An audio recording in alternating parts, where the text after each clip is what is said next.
Živel je mož, ki mu je umrla žena, imela sta sina in ko je mož s sinom ostal sam, je iskal in našel drugo žensko. Drugo mamo je dobil otrok, a ta mama, mačeha, ga ni marala, niti videti ga ni morala. Dan za dnem je premišljevala, kako naj ga spravi s poti.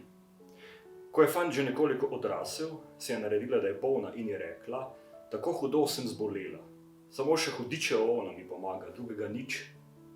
Pojdi na stekleno goro in mi prinesi 3 funte hudičeve ovne. Če je ne najdeš, ne hodi nazaj. Kaj je hotel fant? Šel je hudičevo ovno iskat.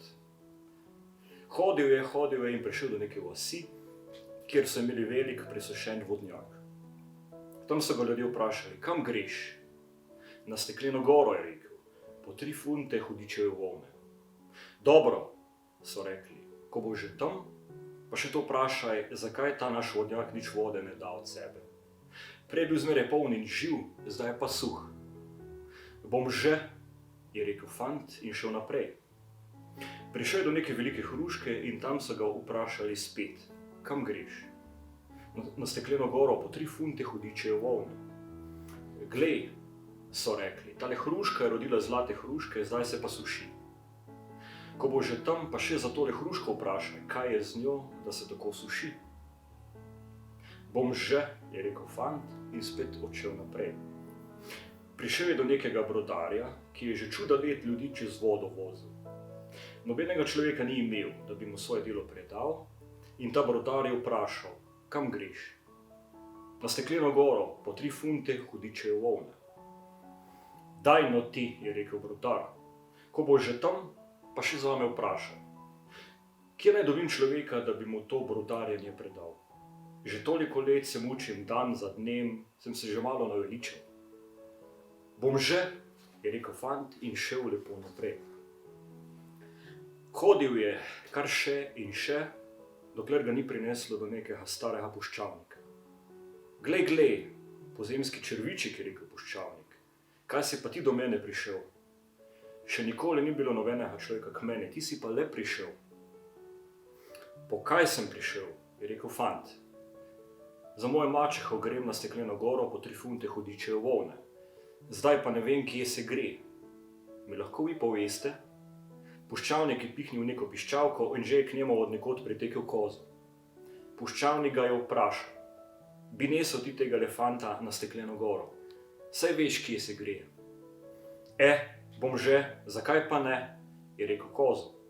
Odnesem ga, samo dovolj mesa naj vzame s sabo. Res je puščavnik prinesel 3 velike kose mesa, kozel pa se je postavil pred fanta in ukazal: zdaj me pa kar zajezdi. In ko bom nazaj pogledal, mi vrzi kos mesa v gobic. Fant ga zajaha in sta šla daleč. Pogleda kozu nazaj in fant mu vrže kos mesa. Jezdita naprej, prideta do velikega gozda, jezdita po njem daleč, še bolj daleč kakor prej. Spet kozo nazaj pogleda, spet mu vrže kos mesa. Jezdita po gozdu 3 dni in 3 noči. Kozel spet nazaj pogleda, še 3. kos mesa mu vrže. Takrat sta prišla do steklene gore. Puščavnik je fanta že prej podučil, naj kozla na gori 3-krat zasuka in sune v rit, pa bo zbežal nazaj. In res, koza je zbežal, nikjer več ga ni bilo, fant je šel pa notri v goro.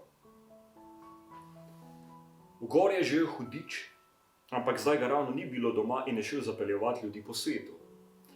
Bila pa je doma pošast, njegova žena. Po kaj si prišel, pozemski črviček, je rekla pošast. Še nikoli ni noben človek prišel do nas, ti si pa vendar prišel. Fant pravi: za mojo mačeho sem prišel po 3 funte hudičeve ovne, da jo bo imela za zdravilo. Jo bo že dobil, je rekla pošast. Samo počakati moraš, da se hudič vrne. Pa še to sem prišel vprašati, pravi on. Zakaj v tej in tej vasi vodnjak nič vode ne da? In zakaj se ta in ta hruška suši, ki je prej zlate hruške rodila? Kaj je vendar pod njo zakopano, da se suši? Potem pa še tisti brodar na poti bi rad vedel, kje naj dobi človeka, ki bi mu svoje brodarjenje predal. Tako se je že naveličal. Vse to so me vprašali, po poti. Pravi pošast: to bom že kar izvedela, ko pride hudič domov. On ve vse in tudi ti boš izvedel. Skrila ga je pod posteljo, da ga hudič ne dobi, in fant je čakal, kaj bo. Sredi noči se hudič vrne, po človeku diši, pravi. Pošast pa: po kakšnem človeku, tebi se ne zdi, po svetu si hodil, ko si ljudi v greh zapeljeval, pa si še od njih ta duh domov prinesel. Misliš, da je tu, pa ga ni, kdo ga bo dal? Hudič se je pomiril in ulegel, pošast pa je zlezla na strop in je kar neko bruno vrgla nanj, da je lažje zaspal. Potem mu je spolila funt volne in jo zagnala fantu pod posteljo. Hudič se je prebudil in zatulil: kaj pa je? Nekaj se mi je sanjalo, je rekla pošast.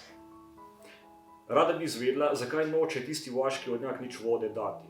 Zakaj se je presušil, če je imel prej vode zmeraj dovolj? Zato, ker je pod njim sod denarja zakopan. Če bi tisti sod ven vzeli, je rekel hudič, pa bi bilo vode spet dovolj. In fant pod posteljo vse to slišal.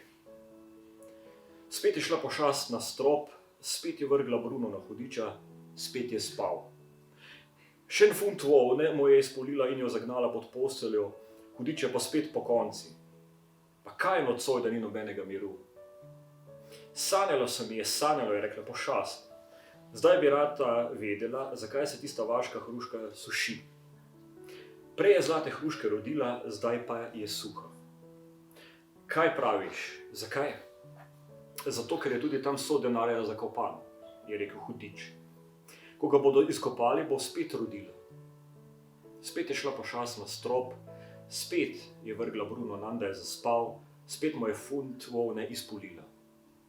Hudič je pobesnel: pa kaj je za en zlodej nocoj, da ni nobenega miru? Da še spati ne morem.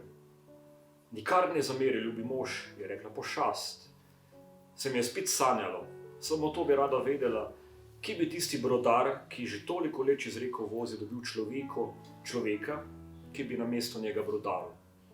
Je rekel hudič, kar tistemu, ki ga bo prvega čez vodo prepeljal, tistemu naj ukaže prevzeti.